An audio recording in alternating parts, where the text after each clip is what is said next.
If you're a Lowe's credit card holder and need to log into your account, you've come to the right place. First, open your web browser and go to Lowe's credit card login page. You can get there by visiting www.lowe's.com and scrolling down to the bottom of the page where you'll find a link to credit card services.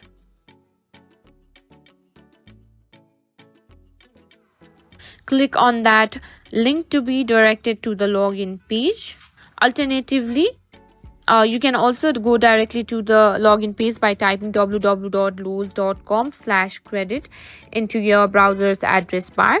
Here you can see all the credit card you can sign into. Simply tap on one of this, whichever you use. Now, on the login page, you'll see fields for username and password. Enter your username and password associated with your Lowe's credit card account.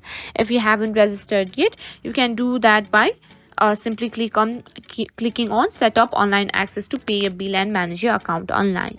Once you've entered your credentials, click the sign in button. If your information is correct, you'll be logged into your Lowe's credit card account where you can view your balance, make payments and manage your account. And that's it. You've successfully logged into your Lowe's credit card account.